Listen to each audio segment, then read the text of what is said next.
Oke, kembali lagi dengan saya Teguh Warsito, dosen PKN STAN. Ini adalah video kedua dari seri analisis perilaku konsumen. Kita akan membahas budget constraint, batasan anggaran. Nah, kita sudah belajar bahwa semakin tinggi indifference curve, itu nilai kepuasannya akan semakin tinggi. Padahal sebagai seorang konsumen pasti kita akan ingin memperoleh utilitas atau nilai kepuasan yang tinggi. Oke, pertanyaan adalah kenapa kita tidak memilih IC yang tertinggi? Oke.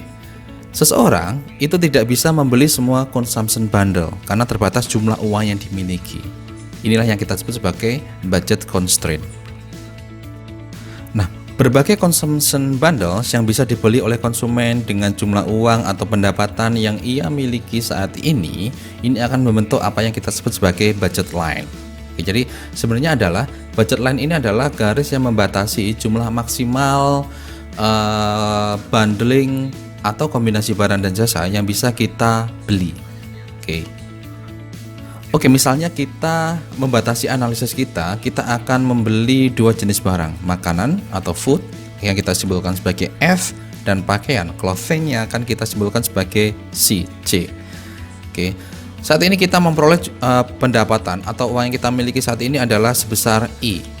Oke, maka dari sini persamaan budget line-nya ini bisa kita tulis sebagai PF dikalikan dengan F ditambah PC dikalikan dengan C sama dengan I.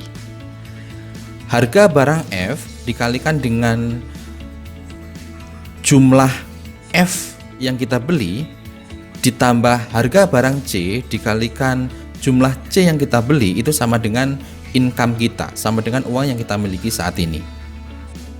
Nah, budget line ini bisa berubah karena dua faktor. Oke. Yang pertama adalah karena pendapatannya berubah, dan yang kedua karena harganya berubah. Oke, perubahan dua faktor ini nanti akan kita bahas lebih detail di belakang. Nah, sebagai contoh bagaimana kita bisa menggambarkan sebuah budget line atas uang yang kita miliki, kita ambil contoh berikut. Jadi harga food itu $1 misalnya, kemudian harga clothing itu $2 misalnya. Nah, dan alokasi pendapatan kita untuk membeli kedua barang tersebut atau kombinasi dua barang tersebut adalah $80. Maka berdasarkan persamaan sebelumnya yang kita susun, maka persamaan budget line-nya adalah F ditambah 2C sama dengan 80. Ini dari yang tadi, harga F 1 dikalikan dengan F, jumlah F yang dibeli berarti F, ditambah harga C PC 2 dikalikan dengan jumlah C yang dibeli C sama dengan I, income 80. Sekali lagi, F ditambah 2C sama dengan 80. Nah, ini adalah bagaimana kita bisa menggambarkan budget line. Oke, kita bisa menggambarkan budget line mungkin pertama kita dengan membentuk tabel yang berisi kombinasi F dan C yang bisa dibeli dengan spending 80 tadi. Kalau di tabel ini kita dapat 1, 2, 3, 4, 5 kombinasi barang yang bisa kita beli untuk berdasarkan jumlah income yang kita punyai tadi, $80 tadi. Selanjutnya titik-titik ini kita spread, kita sebar ke kurva, kemudian kita hubungkan, kita dapat budget line. Oke, itu cara yang pertama. Cara yang kedua, mungkin kita bisa hanya mengambil dua titik saja. Oke, misalnya dengan pendapatan kita sebesar $80 tadi, kalau kita belikan semuanya clothing, itu akan memperoleh 40 unit. Oke, kita dapat titik 0,40, yaitu titik A. Oke. Kemudian, misalnya kita membelanjakan semua barang pendapatan kita untuk membeli food misalnya, dengan harga food yang tadi yang $1 tadi. Maka kalau uang kita semuanya kita belanjakan, kita akan memperoleh 80 unit food. Kita dapat titik G. Titik A dan titik G kita hubungkan, inilah yang kita sebut sebagai budget line. Budget line F ditambah 2C sama dengan 80.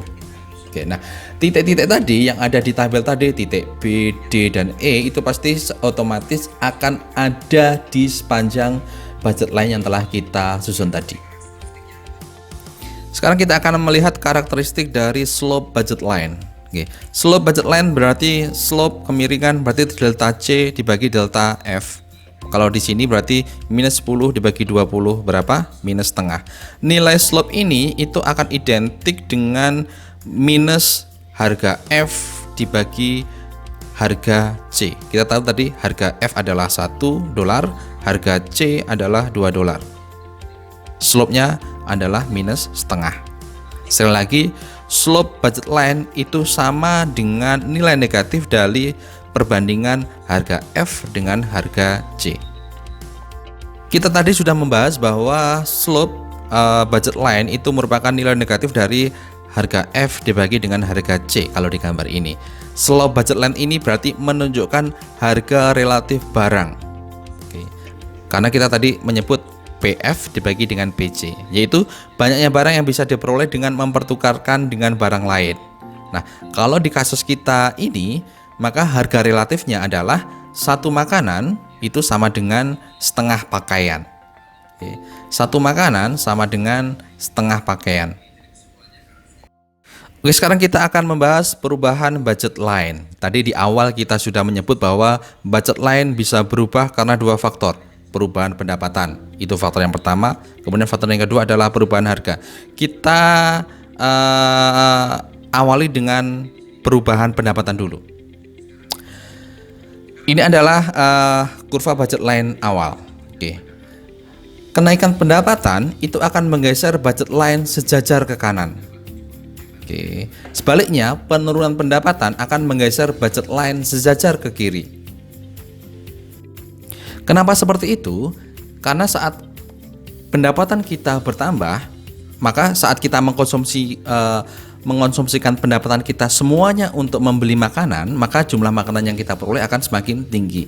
Demikian juga saat kita menghabiskan pendapatan kita untuk semuanya untuk pakaian, maka jumlah pakaian yang kita beli juga akan semakin tinggi dengan adanya kenaikan pendapatan tadi. Kalau kita hubungkan, ini akan membentuk budget line yang baru yang sejajar dengan budget line yang lama, tetapi posisinya lebih tinggi atau lebih ke kanan. Oke, sekarang kita akan membahas perubahan budget line karena perubahan harga.